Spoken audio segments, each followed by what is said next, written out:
हे गणराज सुमिरो मैं आज, सभा में रखबे तैं लाज। विघ्न हरण मंगल मूर्ति, बिगड़े बनाबे सब काज। बोल लंबोदर स्वामी महाराज की जय, बोल गणपति महाराज की जय। ओम गम गणपते नमः, ओम गम गणपते नमः, ओम गम गणपते नमः।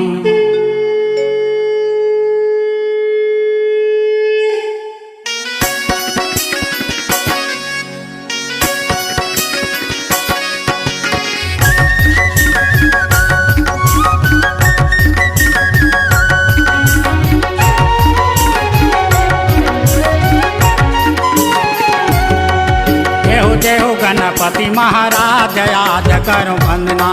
जय हो गणपति महाराज आज करो वंदना। शिव शंकर के प्यारे लाला जी, शिव शंकर के प्यारे लाला, पार्वती के ललना हो। जय हो गणपति महाराज आज करो वंदना। जय हो गणपति महाराज आज करो वंदना।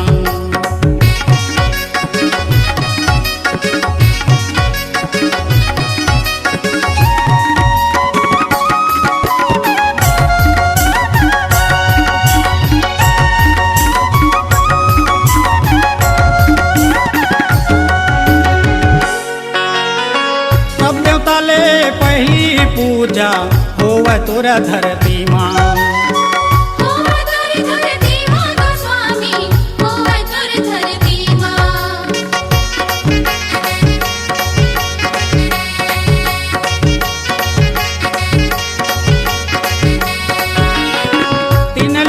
चारों धाम मनावे, झूमना चाहे भक्ति माँ।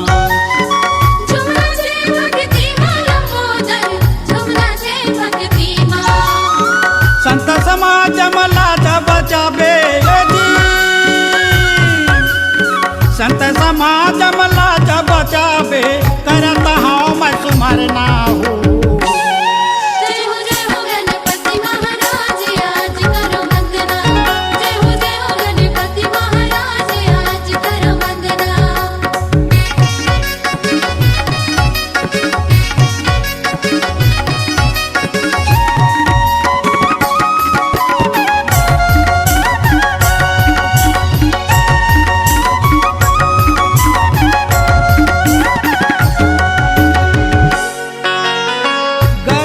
गजधर कहलाए, गुण के गंगा सागर। गुण के गंगा सागर गजानन, गुण के गंगा सागर।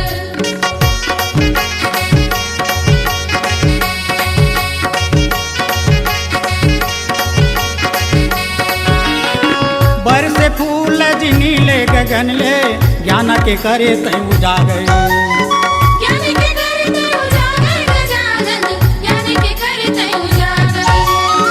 गणराजा मोर गिरिजा जी के जी, गणराजा मोर गिरिजा जी के, सुंदर गढ़े तोर गढ़ना हो।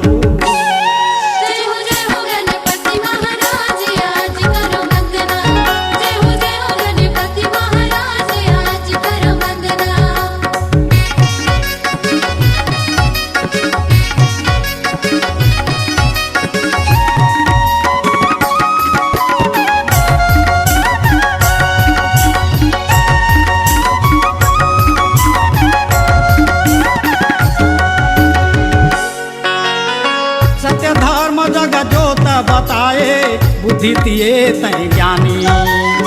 बुद्धि दिए तै ज्ञानी हो स्वामी, बुद्धि दिए तै ज्ञानी।